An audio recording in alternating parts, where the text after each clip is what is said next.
Reddit users, what is the most terrifying thing you have ever witnessed in your life that you are unable to describe? About 25 years ago, my now former wife and I were taking care of a house. We had been there for a few weeks when we both noticed that every time we ascended the stairs from the cellar, we had the feeling that something would grab us the moment the light was turned on, turn off everything else in the house. We slept with an analog wind-up alarm clock next to the bed, the type that actually ticks to set the alarm. To achieve the desired time, for instance, halfway between 6 o'clock and 7 to wake up at 6:30, you move a tiny third hand to the appropriate spot on the clock face. It's a physical process, and there is very little chance of getting it wrong. At 6 in the morning, the clock is set to wake us up. We didn't play with it every day, but one night at around 2 in the morning, when the alarm clock went off, my ex-wife and I were both frightened when we woke up and saw a small figure, perhaps 2 feet tall, flee the room. I thought I must have been crazy until my ex-wife screamed. You see, when we checked the alarm clock, we noticed that the alarm hand had been shifted from 6 a.m. We both classified it as a miniature gremlin, 1 meter. To a.m. I have no explanation for why the entire story scared me so much. Nothing else ever happened there, but the cellar's feeling persisted. It didn't happen to me specifically, but it happened to my dad when I was a toddler. My parents' bedroom and mine are connected by a long hallway, so all of us kids were on an equal footing. My brothers and I shared the same room, and our parents set up their beds so they could see straight into another room. Just by looking at the door, could lie in their bed and easily look across the hallway into our room.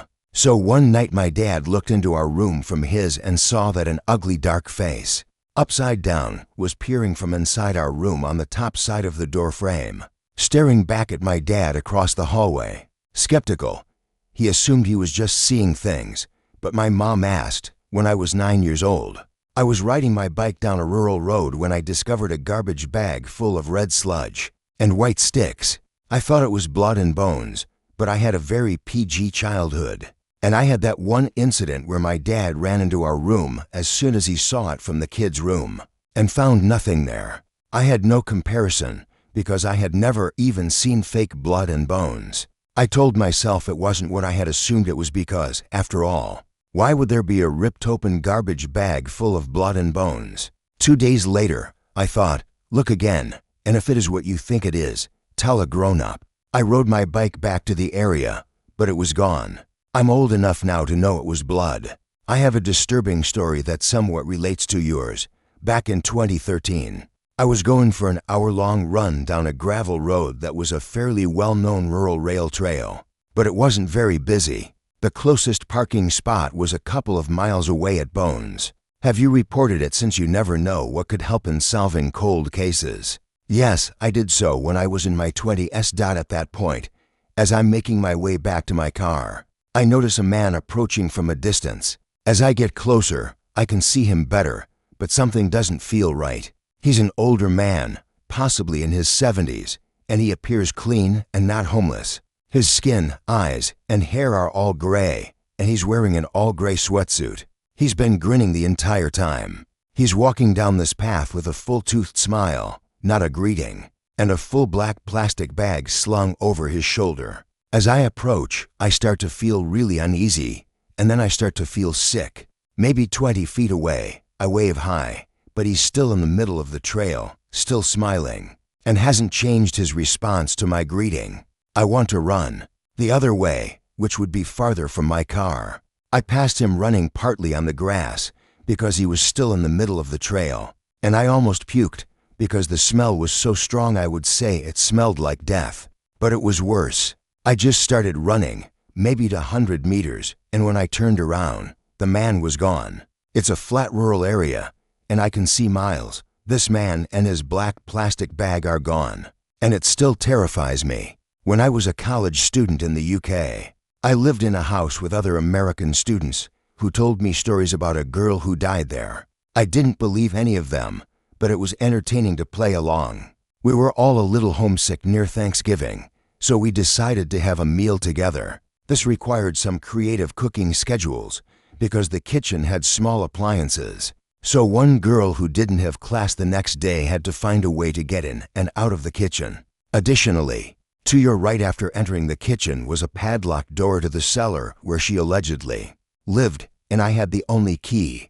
Offered to stay up late to prepare the turkey. So we went into the cellar for the first and only time that night to get larger cooking tools. At 2:04 in the morning, I woke up to the sound of someone pushing against my door, thinking it was a housemate who had simply gone to the wrong door. About 30 seconds later, I heard a scratchy female voice saying hello every 5 seconds or so. My window was open, and it seemed to be coming from outside, so I got up to close it, thinking it was a drunk girl returning from the pub. When I reached the window, nobody was there, but then I heard hello clearly as a bell behind me, and my door rattled once more before going silent. I've had night terrors and have had hallucinations when I've even had a mild fever, so I assume I'm still asleep, and at 7 a.m. the following day, I lie down again. According to the girl who cooks, I had the spookiest night ever. At 1:50, I heard footsteps ascending the cellar stairs, and then the door shook. At 2:10, the door rattled once more, and I heard footsteps going down. She informed me of this before I had said anything. Does anyone know anything about my college experiences? I lived with a group of friends in a somewhat rundown house next to the cemetery.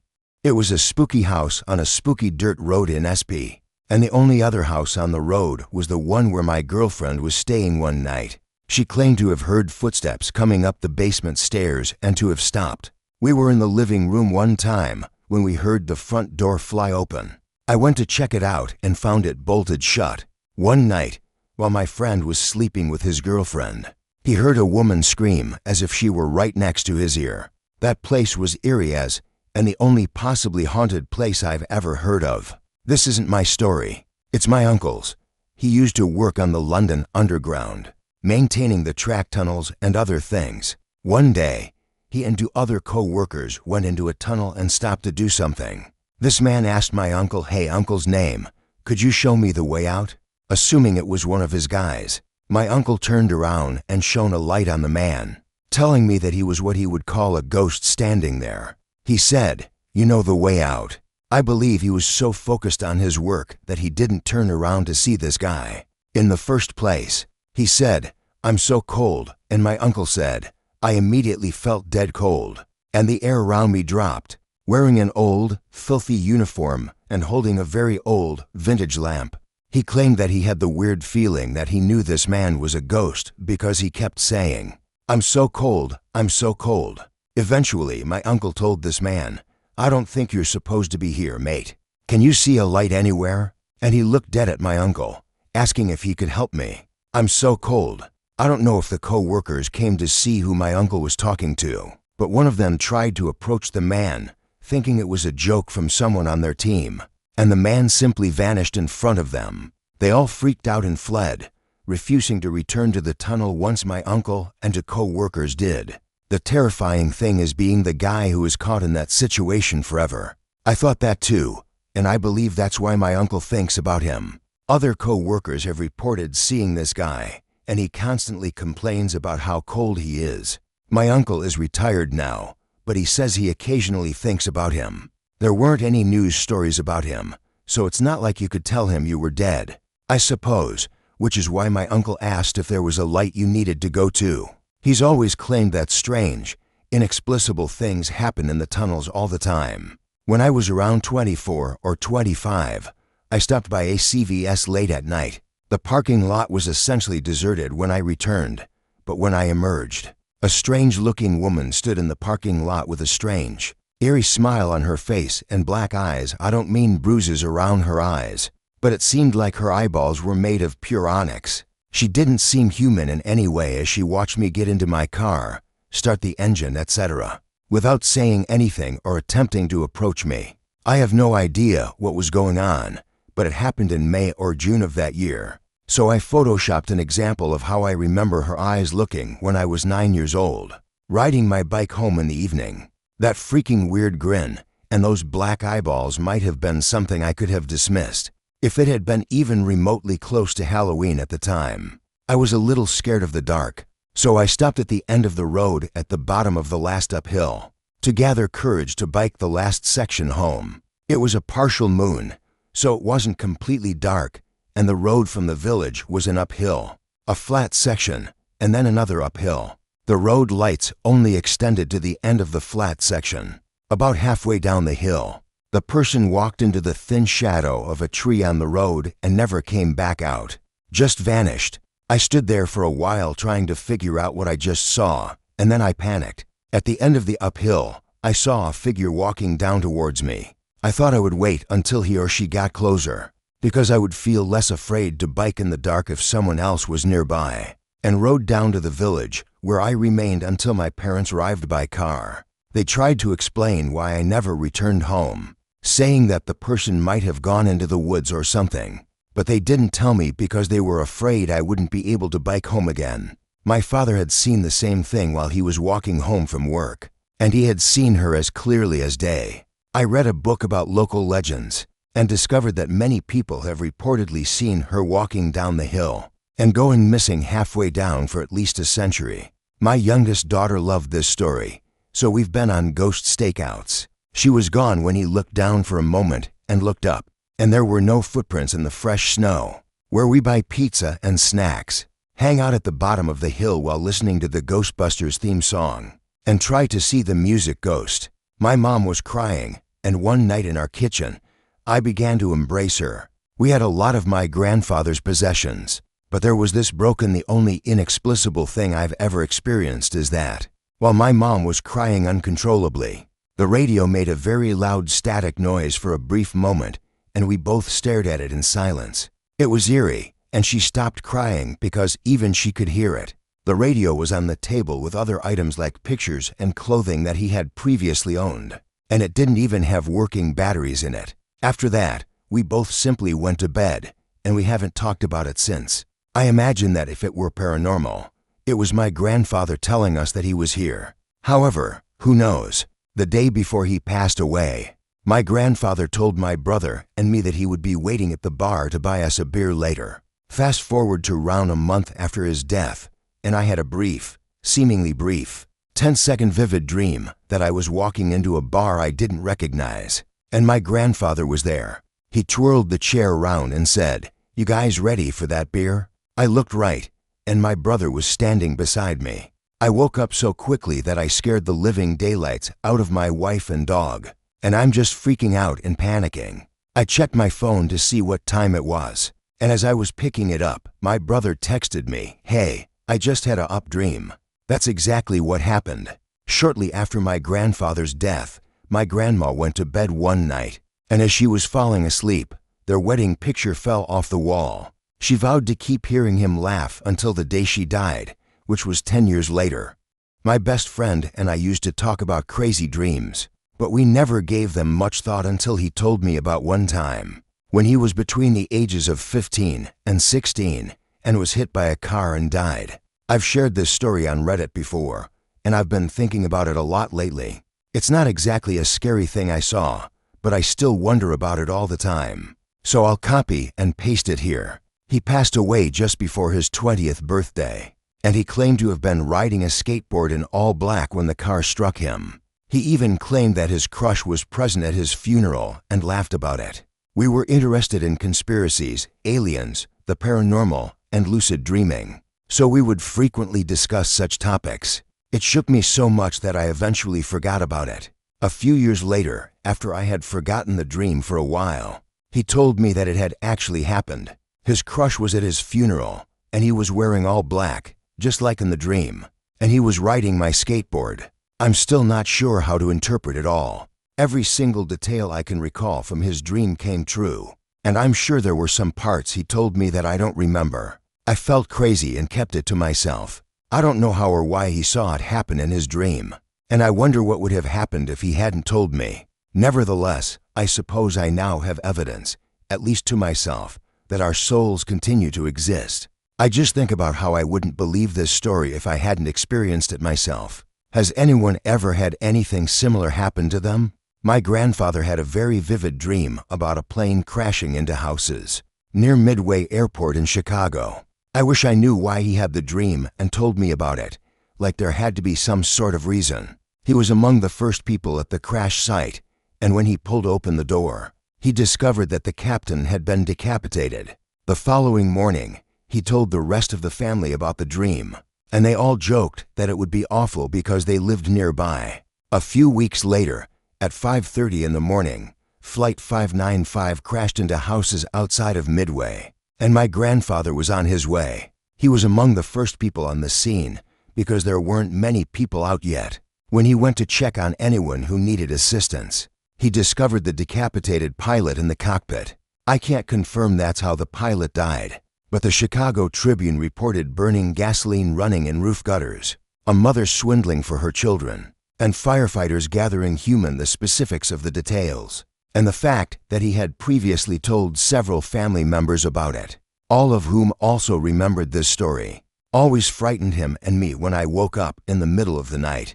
I mean, there are enough people who have dreams that, by chance, some of them might end up sort of happening. I could see the outline of someone standing there when my bedroom door creaked open at night, but when I turned on the light, no one was there, and the door was still slowly closing as if whoever or whatever had been there was leaving. What's even more unsettling is that my Nest fire alarm had gone off in the hallway, sensing movement, but no one was there. The thought still chills me. My dad would wake up multiple times a night to check on me after my sister passed away. From a heart defect, the door would open, and I would hear strange, labored breathing. The door would then close, and the poor guy would try to breathe through panic attacks to make sure I was okay before slinking away, thinking that as long as he didn't say anything, he wouldn't wake me up. This scared the fucking living daylights out of me. I didn't realize it was him until his nightmares became so severe that he was unable to detect my breathing and attempted to take my pulse while trembling so violently that he poked his finger into my ear.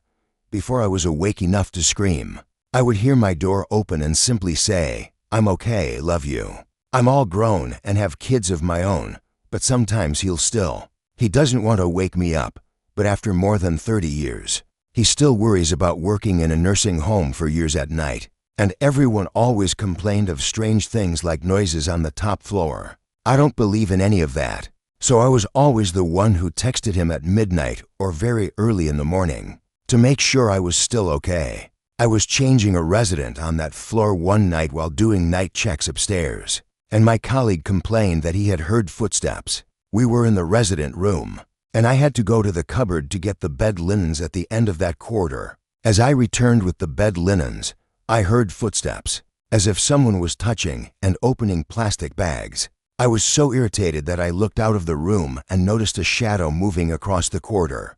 The problem is that the shadow was so large that it would have caused me to freak out and freeze if someone had actually just walked by. I had to call another co-worker to come upstairs because I was so afraid to leave the resident room. Keeping in mind that I do not believe those things, and for 2 years, I was always the one doing night checks on the top and bottom floors by myself. I never experienced any issues or saw anything since that day, and I was always terrified when I went upstairs. I have also seen a lot of weird things while working in nursing homes. My first job was in a facility that used to be a hospital. The old morgue was in the basement, but the door had been locked since it was turned into a nursing home. The one time I had to pass it during the night shift, it was open, and it was really unnerving. A few years ago, I made contact to update the security and AV for an old funeral home, and I've never been frightened by the paranormal in my life. Includes spending the night in a cemetery. When I was a teenager, I had to work at night because of other contract responsibilities during the day, so I spent around a month there starting at 8 p.m. until 8 a.m. I was informed that this location is. After 2 weeks, I heard what sounded like faint screaming coming from the morgue, but there were no lights on and no cars outside. The owner of the haunted spiel, with all the stories and avoid this spot nonsense in particular, insisted that I never work in the morgue at night. I didn't want to ask questions because I was already almost done with people trying to involve me in their delusions. When I heard a man shouting at the top of his lungs in the parking lot, I finally had enough and left. The next time I heard screaming, the door was open in complete darkness, and a TV in the back of the long room was tuned to an 80s slasher. So I immediately put on my headphones. The front door is locked, and I haven't seen anyone enter or exit for another week. It's the only light, and no one was inside. I walked the entire length of the room, and in the next doorway, where they process the bodies, I noticed a dim light coming from beneath the door. I'm terrified now, but I kept going in that direction, and when I finally opened the door, I saw a dead body in a room that looked like it belonged in a 1960s asylum, and the mortician, he lives in an apartment behind the morgue and enters through the back door. He keeps the lights off because he prefers it that way and enjoys watching. I was told not to go into the morgue because he works nights, and they didn't want me disturbing him or disrespecting the dead. I was standing there, dumbfounded, when I saw that the guy clocked that I was completely cooked, and he burst out laughing. Horror movies on his breaks, because the dude is on brand. I've seen some pretty crazy things in my life, but most of them can be explained. The one instance that comes to mind is a 2-part encounter that my dad, brother, and I witnessed, but I still consider it to be one event. I apologize for the length, but I think it might be worth reading. In 1998, my family and I had recently moved into an old clapboard home on the outskirts of town. It included a large backyard with a metal chain link fence round 4 feet in length and a 6-foot wooden privacy fence on one side, 5 feet high on the other 3 sides of the yard, with a street light behind the short grass alley and neighbors on one side of the privacy fence. Our bedroom was an old converted sunroom on the back of the house that faces the backyard. It had windows from floor to ceiling along the back wall that looked into the backyard. Since we didn't have many options for where to put our beds, my brother's bed was about 8 feet away with his headboard against the opposite wall, and my headboard was against the windows. We were up pretty late one night, and I was in my bed with him, talking about random things, when he suddenly fell silent. I assumed he had fallen asleep, but then I heard him whispering in a shaky breath, so I thought, "What?" And then I heard him whisper again. I said, "Speak up, I can't hear you," and he said, "Don't move and be quiet," in a forced whisper. But I was thinking he's playing with me and asking why, and I'm staring at him while keeping my head to the windows and pointing into the backyard, behind my bed. I quickly sit up and turn around to see this enormous dog head, staring through the window directly behind my bed, nearly nose to glass. There's only one pane of glass and roughly 10 inches of empty air between us. This monster swiftly ducked under the window, then rushed to the side of the yard and leaped over the 4. Now, when I say I yelled, I mean I screamed, which was not my best moment. But hey, I was like 10 years old. My dad ran into the room with our mom at his heels, and we fled into the darkness behind a 5-foot chain link fence. I had a nightmare, and my brother refused to acknowledge seeing anything. So I took the blame and was told to stop. We were able to escape, so Dad ran back to his room, grabbed his shotgun, and then went out the side door of the house and into the backyard. Fortunately, or unfortunately, I don't know, he didn't find anything.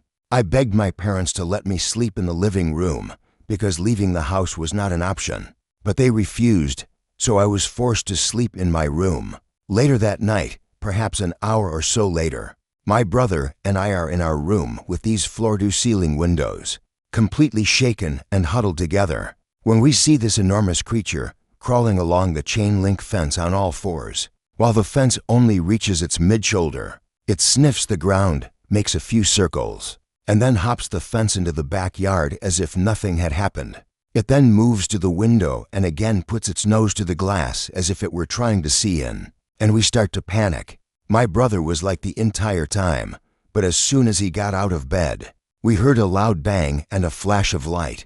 The object at the windows was knocked sideways, and without missing a beat, it turned and ran across the entire backyard, jumping the back chain-link fence, clearing the alleyway, and landing in the back neighbor's yard.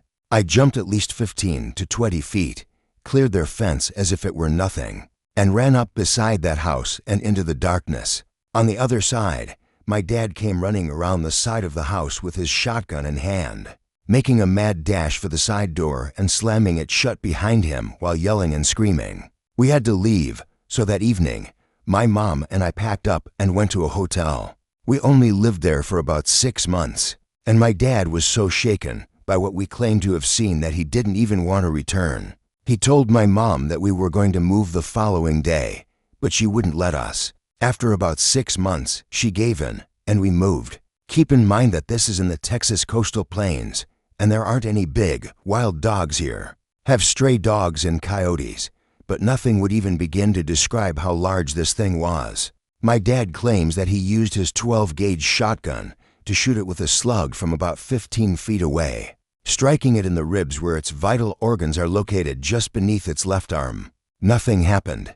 It simply ran off. He claimed that what most alarmed him was that when he saw the creature leap the fence, it crouched as it approached our window, but it wasn't on all fours. When it reached our window, it stood up more erect, and he could see that although it appeared to be a dog, its body was shaped incorrectly. He said it resembled a very stocky person wearing a dog suit, but he could tell it wasn't a suit, and that when it was sniffing and moving in circles. He claimed that he had seen dogs all of his life, and that everything about what it was doing was incorrect. However, the second time it entered our yard, it wasn't really sniffing the ground for a scent. Instead, it was staring at our window with its face to the ground, almost as if it was playing a part to see if anyone would notice. My dad told me that my brother was the one who gave it away when I asked him why he was in the backyard and if he thought I was having a nightmare. He said that because I looked so panicked. My brother was nearly as white as a sheet and wouldn't take his eyes off the window. He said, "Your brother has never looked so scared and has never been one to just make stuff up." So after going back to his room, he grabbed his gun in case he had to scare some creepers out of our yard and figured he was going to go through the garage and out by the far side of the house and sneak to the corner to see if someone was peeking in our windows or if someone had seen something. He was lying there with my mom, thinking about it, and he concluded that if my brother was as white as he was, then we had to have seen something, was teasing us. He never really believed that we had seen a large dog-like object, perhaps because it was dark outside and we were young children with vivid imaginations. We had simply mistaken someone for something. However, when he saw that thing climb the side fence and the backyard was illuminated by the street light in the back alley, he became extremely alarmed. He said that as it ascended to our window, he suddenly felt a sense of dread as if something terrible were about to happen to us. This is the scariest story I've read on this site. Have you ever found any images of what it looked like? The city in Texas won't give it to the city, but I will say that it was southwest of Houston, Texas. Did it bleed at all or leave any prints? Another strange thing was that there were no prints, not even where it jumped. You would think that something that big would have left prints, but prints had no blood. Just out of curiosity, if you Google Arcus, does that look like what you saw? If not, you wouldn't believe anything like that because they have been extinct for thousands of years. That might conceal itself anywhere in the vicinity. Where you resided, there were noticeable canines. Characteristics, particularly the face and muzzle,